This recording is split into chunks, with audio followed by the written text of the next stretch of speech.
है गाइस। सो आज की वीडियो में हम कवर कर रहे हैं कि जो बॉडी शेप जो चेंज हो सकता है एक तरह से, वो मसल्स को डिफरेंटली ट्रेन करने से या फिर डिफरेंट एंगल से ट्रेन करने से, या आप बोलो कि अलग अलग मसल को साइज़ में या फिर शेप आपको डिफरेंट मिल सकता है। उससे पूरा जो फिज़ीक है वो बिल्कुल बदल सकता है।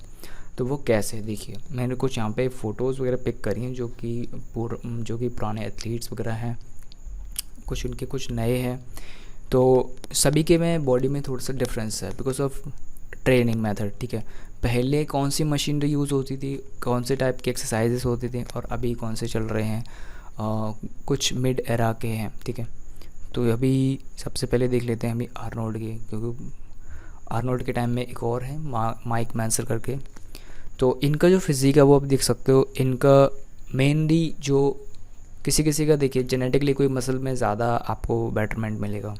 जैसे इनका देखिए चेस्ट में है, बट इनका बताते काब्स जो मसल है वो कहीं हद तक उतने डेवलप नहीं थे जितने हो सकते थे। नेक्स्ट यहाँ पे ये पुरानी थोड़ी फ़ोटो है ब्लैक एंड वाइट टाइप। सो इसमें भी आप फिज़िक में थोड़ा सा डिफरेंस देख सकते हो। देखिए जो काब्स है और आर्म्स का साइज़ देखिए बहुत अंतर है। और ऐसे ही क्या है, different different type of muscles train. जैसे अपर बॉडी में अगर आप देखो चेस्ट और बैक ओके रेशियो है, बट चेस्ट जो है ना ये काफ़ी ज़्यादा एक तरह से प्राइमरी आप बोल लो फोकस मसल इन्होंने बना हुआ। देन आर्म्स का भी अंतर आप देख सकते हो। ठीक है, सभी के में फिज़िक में क्या थोड़ा थोड़ा सा डिफरेंस है। इस वजह से क्या है, बिल्कुल जो पूरा बॉडी है उसका लुक और उसके जो फिज़िक है उसका जो बॉडी शेप ओवरऑल बहुत अंतर आ जाता है। सो अगेन बहुत सारे फ़ोटोज़ हैं इनमें, देखिए और सभी में अलग अलग मिलेंगे। अब देखिए नेक्स्ट देख लेते हैं, ये माइक मैंसर का फ़ोटो है, या इसमें आप देख सकते हो इनके जो 4 आर्म्स है और ये जो आर्म्स वाले फ़ोटोज़ हैं ये जो है आर्म्स काफ़ी ज़्यादा हाईलाइटिंग है, यानी कि और इसमें बैक मसल्स एक्चुअली। और जो भी ये नेक्स्ट माइक मैंसर के भी बहुत सारे हैं। देखिए इसमें भी चेस्ट में उतना ज़्यादा नहीं है फुलनेस, जैसे कि ग्रोथ जैसे कि जो आर्नोल्ड है, जिसमें आर्नोल्ड को दिखा दूँ देखिए। ठीक है, और इनका देखिए, लेकिन इनके आर्म्स में देखिए इनके जो आर्म्स है ना 4 आर्म्स वगैरह इनमें कुछ ज़्यादा है। तो different different type of exercise बोल लो या फिर जेनेटिकली एडवांटेज बोल लो किसी किसी का, वो होता है। और नेक्स्ट अभी देखते हैं जैसे नॉर्मल जो भी मिड एरा के बोल लो, ये हैं जैप्सेड। सो इनका जो बॉडी फिजिक है इनका भी बहुत सही है।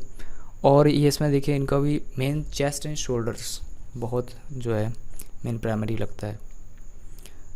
और different type of exercise machine से भी बहुत अंतर आता है। देखिए पहले कुछ चीज़ों में नहीं था, जैसे देखिए सो इनका भी चेस्ट एंड शोल्डर्स बिल्कुल ठीक एकदम अलग ही जो है ना लुक लेके आता है बॉडी में फिजिक में। जैसे एक और फोटो है, ये भी आप देख सकते हो। नेक्स्ट यहाँ पे मैं और चीज़ दिखाता हूँ, जैसे कि पुराने एरा के भी बात करेंगे थोड़ा सा। अभी नए जो मॉडर्न एरा में है ये आप देख सकते हो। इसमें भी जो है कोई मसल का किस तरह से शेप है, थोड़ा सा वही जेनेटिकली भी होता है कि अगर आप उसको ट्रेन भी करोगे तो वो वही शेप लेगा। एब्स का भी देख सकते हो आप, जैसे इनमें देखिए किसी किसी का आप देखा होगा कि सिमेट्रिक है, किसी का एसिमेट्रिक आपको मिल जाता है कभी कभी। जो बॉडी फिजिक है उसमें एब्स वगैरह या फिर कोई और अदर मसल आप देखोगे तो उसको ट्रेन करने पे भी उतना टाइम जो है बेटरमेंट या फिर रिजल्ट नहीं मिलता कंपेयर टू अदर मसल। सो हर एक के पास एक मसल का एडवांटेज है कि किसी का कुछ मसल जो है ना अच्छा होता है और उसको और बेटर बनाया जा सकता है, ट्राई कर सकते हैं ट्रेन करके। सो चेस्ट एंड शोल्डर्स अगेन यहाँ पे बहुत जो है प्राइमरी दिया जाता है। और आप देखिए फिजिक में एक अलग ही वाइडनेस या फिर एक अलग ही जो है। देन यहाँ पे थोड़े से ओल्ड एज में देखिए तो यहाँ पे ट्राइसेप्स, अब देखिए चेस्ट एंड ट्राइसेप्स शोल्डर्स, तो ये कुछ अंतर है इनमें। इनमें आप देखिए ट्राइसेप वगैरह पे इनमें ज़्यादा कुछ ऐसा खास वो नहीं है। बट हाँ, एक प्रो और एक एथलीट में अंतर है। प्रो बॉडी बिल्डर्स वो फुल उस बॉडी बिल्डर वाली चीज़ में ही है और एक एथलीट वाली चीज़ अलग जाती है। ये कुछ बहुत पुराने टाइम के फ़ोटोज़ है जहाँ पे इस टाइम पे क्या है कि मशीनरी वगैरह इतनी थी नहीं, जिम वगैरह इस चीज़ें ज़्यादा डेवलप नहीं हुई थी। तो उस टाइम के जो भी इक्विपमेंट है और जो भी बॉडी वेट एक्सरसाइजेस होती हैं नॉर्मल, ये वो नेचुरल ट्रांसफॉर्मेशन वाली आई थिंक। हो सकता है कुछ टाइम उस टाइम पे भी कुछ सप्लीमेंट वगैरह आए हों, लेकिन अभी जो हैं उससे तो बहुत कम होंगे। तो तो ये प्योर आप नेचुरल ट्रांसफॉर्मेशन कह सकते हो इस चीज़ को, और ट्रेनिंग मेथड डिपेंड्स।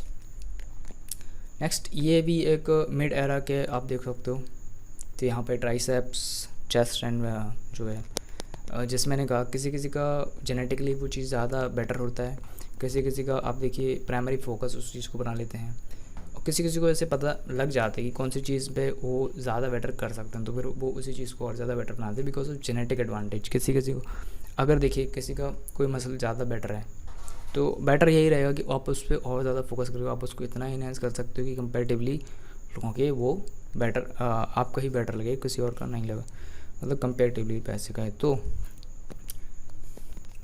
जैसे आर्नोल्ड का बहुत मेन जैसे बताया था जो चेस्ट है उनका वो बहुत ज़्यादा उसका जो शेप है वो बहुत सही आता है, मतलब और भी हैं लेकिन अभी जैसे कुछ लेग्स वगैरह वगैरह, और आप देखो आर्म्स में बहुत एकदम जो उनके ट्रेनिंग मेथड है उस पर भी डिपेंड है कि किस तरह से कौन सी मसल ग्रोथ हो रही है। मतलब डाइट तो है हालांकि वो तो सभी से थोड़ा बहुत कर ही लेते हैं, बट ट्रेनिंग मेथड में बहुत अंतर जो है आ जाता है।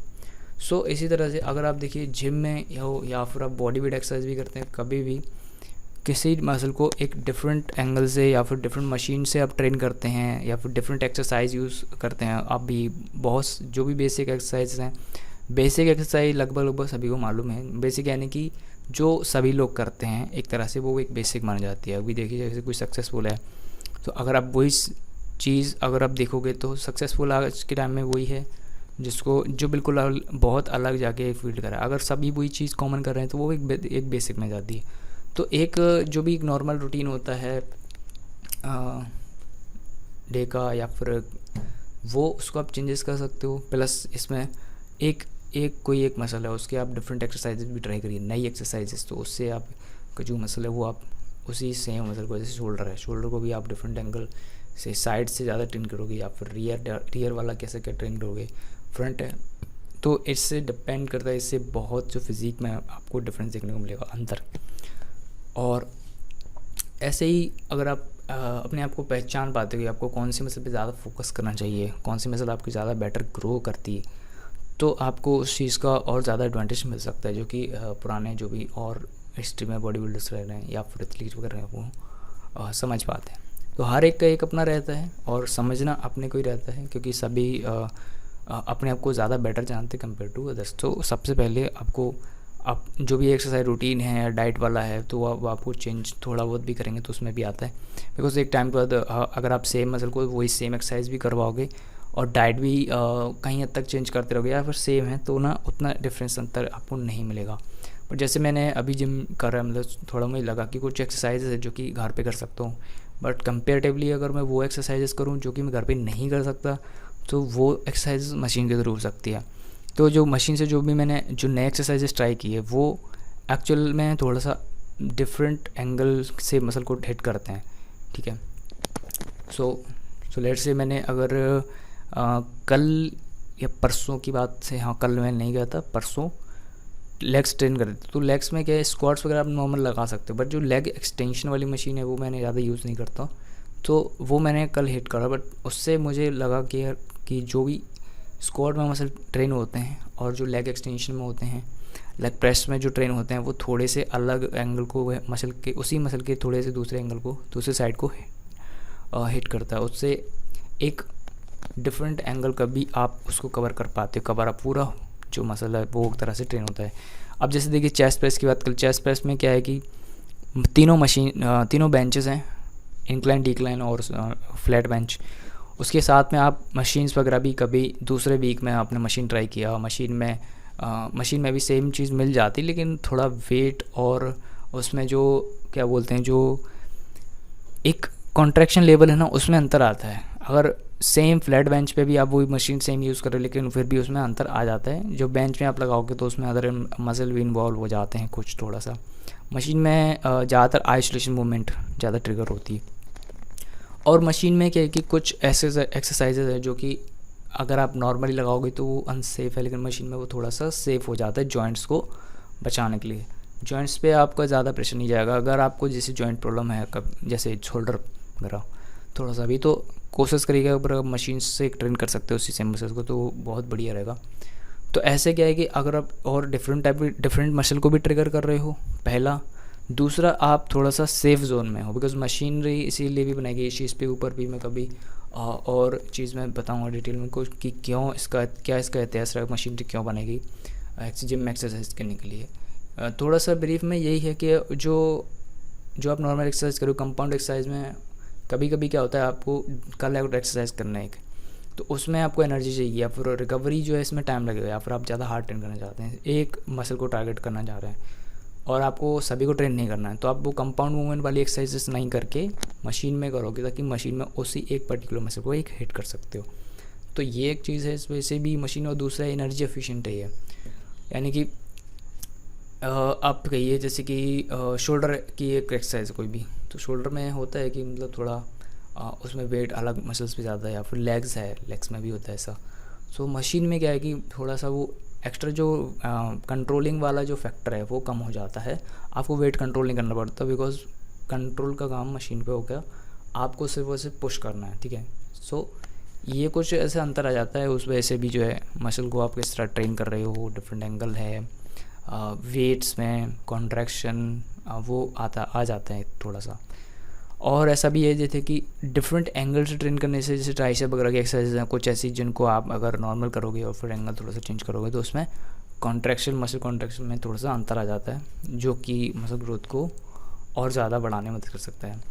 सो गाइस, यही कुछ चीज़ें हैं कि अगर आप पहचान पाते हो अपने आप को कौन सी मसल पे आपको ज़्यादा काम करना है, या फिर किसमें आपको ज़्यादा बेनिफिट है, तो आप उस पर फोकस करिए और डिफरेंट टाइप के आपको ट्राई करते रहना चाहिए, डिफरेंट टाइम अलग अलग चीज़ें, तो आपको एक बेस्ट चीज़ निकल के आप मिल जाएगा। ओके, सो आगे नेक्स्ट वीडियो में और भी चीज़ें हैं कवर अप करने के लिए, सो मिलते हैं नेक्स्ट वीडियो में। और भी बहुत सारी वीडियोस है जो कि चैनल पे मैं अभी अपलोड कर चुका हूँ, प्लेलिस्ट लिंक में डिस्क्रिप्शन मिल जाएंगे लिंक उनके, अब जाइए वॉच करिए। मिलते हैं नेक्स्ट वीडियो में, थैंक्स फॉर वॉचिंग।